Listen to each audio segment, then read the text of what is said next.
Hello there. I am Katie Slade, author of The Victorious Vagina, How to Beat a Player at His Game and Win at Self-Love. And I'm here today with Juanita Stein, who is the owner of Between the Lines bookstore here in Mérida, Mexico. Before we get started with our interview, I just want to mention that I have just received a fantastic endorsement for The Victorious Vagina from a best-selling author named Cara Alwell. Cara is the author of 9 books in the women empowerment genre, and some of her best-selling titles are Girl on Fire, Girl Code, and Like She Owns the Place. I am so thankful to Cara for having taken the time to read the book and give it such a great endorsement. And now, time to hear from Juanita. Juanita, thank you so much again for being here today. It's my pleasure, Katie. I really appreciate the time. So please tell us about yourself, your background, and what made you decide to open a bookstore. Well, first of all, let me just say congratulations on your book and on the endorsement. That must be such a great feeling after all the hard work. It truly is. Thank you so much. I have lived in Mérida for 20 years, and I just always had this instinct that an English language bookstore was needed and wanted and would be successful. I have a publishing background. Prior to that, I have a travel industry background. And before I opened the bookstore, I was the editor of Yucatan Today magazine here in Mérida for 11 years. Wow. So it kind of gave me an insight into the local community, who the visitors are. I definitely had a good instinct about that because the magazine is aimed at visitors. And so I knew that between the locals and the tourists, there would be plenty of people who like to read in English, and so I decided to take the chance. Awesome, awesome. Well, it's such a fantastic store. You've done a great job at laying it out, the decor. It's very, very inviting. Thank you. It really, really makes your customers feel like guests. They can just come and relax, and you offer some beautiful greeting cards as well. So it's just a really wonderful and inviting environment. Thank you. Yeah, Absolutely. I work hard to make it a space where everybody feels welcome and there's something for everyone. Every book in my shop has somebody's name on it, and I don't mean the author. There you go, there you go. That is wonderful, because there's nothing like it, especially when we have moments here like yesterday with our thunderstorms when we lost power. Yeah. And I was thinking, is this going to be an evening of candlelight and a good book? Exactly. Which I purchased a couple from you, which I'm really, really, one of them I've gotten into, which is the City of Falling Angels. Oh, great, by John Barrett. Absolutely. Oh, yes, author of Midnight in the Garden of Good and Evil. Yes, Correct, it was here in Mérida, and we had a book signing with him. Yes. And just while I'm on the subject of authors and local authors like you, the other thing that I've really tried to do with the bookstore is make it a place where local authors always have a voice, and they have a place to have their books on display and a place to sell their work. Yes, it's very true. You were very, very welcoming when I approached you about carrying the Victorious Vagina, and your enthusiasm really, really made me feel so welcome. Super. So I appreciate that. Yeah, and I think there's something like 30 local authors in the walls of this bookstore. Yes, and you did that special engagement. The book fair. That was wonderful. It was terrific to attend and to have my book signed in person by a few of the authors. And that was great. So it is. It's fantastic that with all that is on the internet, that we still have books. Yes, and people still want them. They come in here and they need to have a physical book in their hands. Yes. They don't want to always read electronically, and they need to feel the weight of the book and turn the pages. Absolutely, absolutely. I think it's fabulous. As an avid reader, I can say there's nothing better for sure. Super. I wanted to ask you, as far as the Victorious Vagina, what were some of the elements about the book that you really enjoyed? Well, I mean, the title grabbed me, so I wanted to see what this book was all about. I mean, I had the summary that you had given me, and you had told me about the book and why it's a memoir and how you had written it and what your experience was. But I just felt that it was a really honest and open discussion of a personal experience, but also a cautionary tale for others. Women my age will read it, not necessarily needing to learn, because we've already learned it the hard way, possibly. Many women have already been through a relationship where the guy was just, he just seemed to, wasn't who he said he was, and just was taking advantage of every opportunity. But for younger women, it could, as I say, serve as a cautionary tale, because it is so easy to get swept off your feet. Yes. And we are programmed to want to fall in love and be fallen in love with, and so who's to blame us when somebody comes along who's handsome and charming and honest and really gentle and all of those things, and then at some point some little thing happens and you say, wait a second, something doesn't feel right. Mm-hmm. And from that moment on, you're on your guard. Mm-hmm. And I just felt that the story was one that just about anybody could relate to. Well, yeah, I appreciate you saying that, and it's funny because as you were expressing this, it made me think of a Tyler Perry movie called, I think it's Fall from Grace, but it's about a more mature woman who gets swept off her feet by a much younger man. And it's a really, really intense suspense mystery. If you haven't seen it, I recommend it.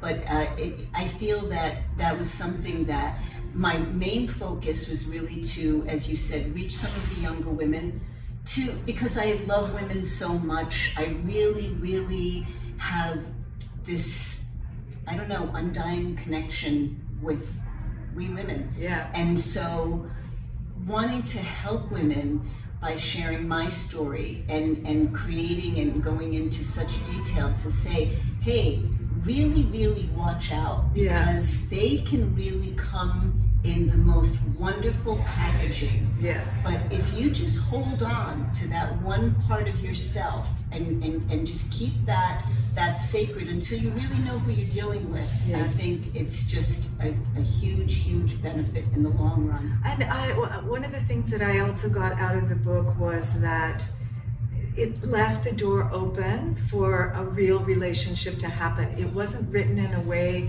to make the reader feel that men are all bad or men are all gonna, try to take advantage of you.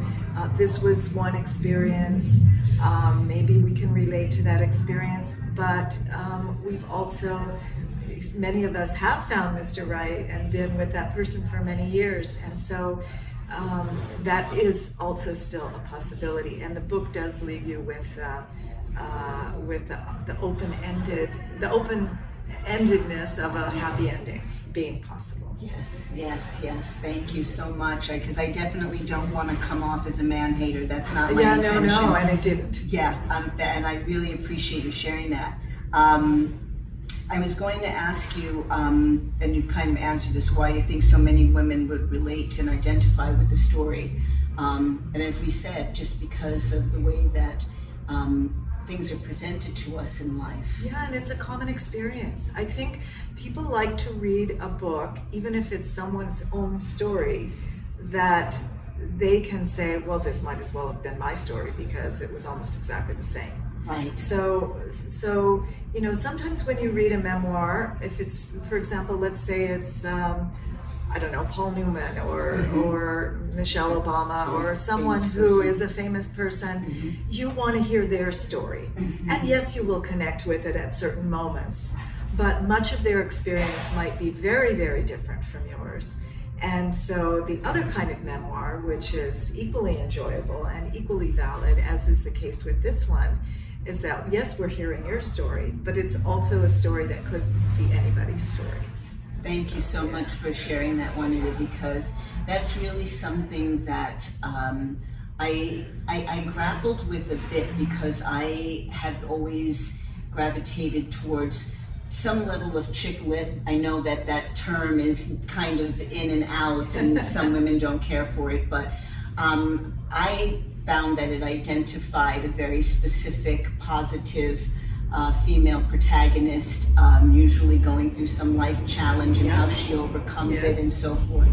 And several of the books that I have read and loved, I found that there were elements that they wrote about that were so poignant and so, to me, obviously personal. That while they said it was a work of fiction, I felt that I was definitely reading a portion out of the author's own life. Yes, exactly. And you might be surprised to know that the romance books in my shop, most of which are young adult or feature young protagonists, are very popular with older women. Interesting. Yeah, it is interesting, and you know, they're light, and they're reading them as a summer beach read or something like that, nothing to change your life. But at the same time, they're connecting with the story, and they're saying, well, you know, I can certainly relate to that. Exactly. So, or I did something equally silly when I was her age, or whatever. Yeah, sure. Whatever. And that flash from the past can be very interesting and thought-provoking. Yeah, it allows you to revisit your regrets and your choices and all of those things. And also some very happy and wonderful memories, you know, without question. Yeah. So as we move on, in terms of, what did you think about my incorporating the poetry? Oh, the poetry was fun. I liked that because it was like a little interlude, I felt. That was the best word I could come up with to describe it, where everything that you had just been talking about got put into a more artistic form and allowed the reader to get a little closer to your feelings as a person, and then jump back into the story. So it was kind of nice way for the book to progress. It was a combination of telling the story and then just those very short. They weren't long, and it didn't make you feel like, oh, I have to, you know, go through 10 pages of poetry here, which I didn't sign up for. It wasn't like that at all. It was just very brief and just very touching, and I really liked that aspect. Thank you very much. It's something that when I got back into my writing endeavors, the poetry was the first thing that came to me, actually. And as I was writing it, the idea for the book started to formulate, and I thought this could be something a little different for readers to have that, because with all the reading I've done, I've never encountered that really. It's either been books strictly on poetry, you know, or maybe one piece incorporated, which is what I've done actually in the second book. I'm kind of grappling a bit whether I do it in the same fashion, because I started a couple of pieces about my characters in poetic pieces about them. And so I'm trying to decide whether I want to do the same thing and create kind of that theme. But we'll see as I continue to work on it. Let's see. Any other takeaways that you would share about what you enjoyed about Yes, the book? one of the things I enjoyed very much about the book was there were, when you were describing your day, you're going to work, or you're going to meet with Mr. GQ, or you're on your way to some meeting or something like that, you always described with great detail your wardrobe for that, your outfit for that meeting or that day at work, from the shoes to the dress or boots, or perfume. the perfume, everything. And it really helped to paint a picture of you, the person, and it also illustrated your sense of self and taking pride in your appearance and having confidence in yourself. It didn't come across as why is she telling us what she wore? It wasn't. No, it wasn't like that at all. It was like, here's a description that allows me to get to know this person a little bit more. She's very elegant. I can tell by the things that she's wearing. She takes pride in her in the perfection of her clothes and the outfits and unique fashion style. So I really enjoyed that. And then the other thing that you did, which was a very similar approach, but using a different tool, was describing the meals that you were preparing for yourself. And I thought that was very fun too, because there were meals where you were completely indulging yourself, and there were meals where you were on the go and you had to do something fast, and there were meals where good health was the focus. But whether it was a scoop of ice cream or something, we knew that food is an important part of your life, and that you take pleasure in preparing it. And I enjoyed that. Those two little things for me, I'm very detail oriented. So I really enjoyed that. Well, thank you so much. And the funny thing of it is that listening to it from the reader's perspective, from your perspective, it's definitely one of those things that I did it really in hopes that the reader will think about herself, especially when we get caught in romantic situations that start to go awry. Yeah. All of a sudden, we start to feel like, did I say something that he didn't like? Well, maybe I should change my hair. Maybe I was wearing too much makeup. Or so we start going through things as women, I feel. And then as things start to become even more tainted on this may not be who I thought he was, or they're just glaring signs that that's the case, we stop eating, we go into states of depression.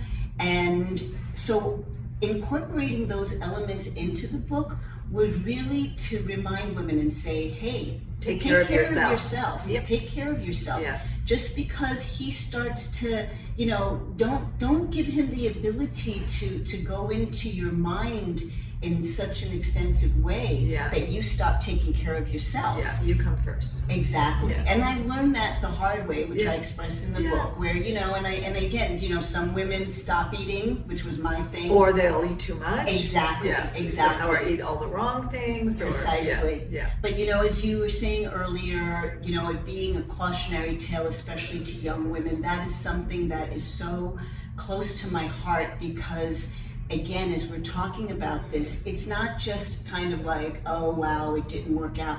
We go through a lot emotionally. Yes. And it challenges other areas of our lives. It's not only in terms of how we start to respond with our friends, either cry to them continuously or push them away and lock ourselves away trying to figure out why he wasn't Mr. Right, or we just stop paying attention to work. Calling out sick and just not showing up because you're giving this person so much power over you. Yeah. And so these are some of the things that I really, really wanted to bring forth to the reader. Yeah, and that was nicely done, because it was pleasant to read about the clothes and about the food, and at the same time the message was very clear. I care about myself, and I will continue to take care of myself no matter how this turns out. Exactly. And I think that is something I know, as I said, not only from my past, but also from girlfriends that I've watched go through things where, as I said, it greatly impacts their lives on several different levels. So I was just going to say that we're going to wrap things up. It's been fantastic chatting with you. Thank you very much. I will just add that the other thing about the book that made it easy for me to relate to was the sections where you talk about entrepreneurial side of your life, where you were working on developing an app and all of that. I mean, because I started a business here, and it's not the first business I've started. When I was in Canada, I had a magazine that I published. Oh, wow. And I love magazines. yeah. They're a passion of mine since I'm a Yes. teenager. Yeah, I mean, I this used to one collect them. This one was very beautiful, and so, you know, boy, there's a lot that goes into starting a business, and so there was also, aside from the romance part of the story, there was some very helpful information there for anyone who hasn't gone through that. Again, as a cautionary tale in some ways of, you know, not getting frustrated. It might or might not be successful. Mm-hmm. You have to do your homework. You have to know, you know, who your market is, and so that was another way for me to really connect with the book, and I think that many other women will do so as well. Thank you so much. I appreciate you mentioning that, because I really, you know, telling the story of Mr. GQ kind of came easy because it was an actual situation in my life, and as they always tell writers, write what you know, Yeah. you know, write what you live. So that part of it came easily, but I wanted to make sure that the book was well developed enough that it kept the reader engrossed, that it wasn't just about me and him and me and him and when's the next call and waiting for the text, but to share with the reader that, you know what, it's really important for us to have our own lives as women. Life and is going on while all this is happening. Precisely. I have a job, I have coworkers. Exactly. And, you know, I you know, when you bring that up too, in terms of the business side, you know, there's a part in the book which I'm sure you remember, when the owner of my company is making a really crazy decision as we're going through the staircase debacle. Yeah. And again, I share that with women to say, remember how smart we are. Yeah. Don't forget to give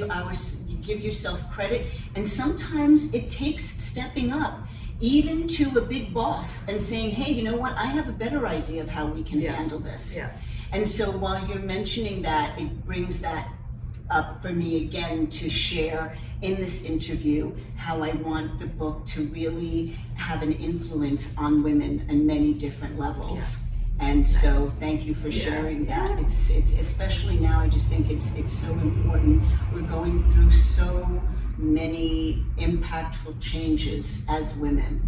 And that is something that is very, very high on my radar. Yeah. And so my desire is really to embrace women as much as I possibly can, to just fortify us in our gender, and just for women that are already there and like us that have achieved so much and have had so much experience, to come together and share in our like-mindedness, share our stories, you know, discuss, you know, potential new endeavors about business, and brainstorm with each other, which is something I look forward to doing with you, because I know that's something that's dear to your heart here, you know, and Merida, helping women develop their own entrepreneurial endeavors. Yeah.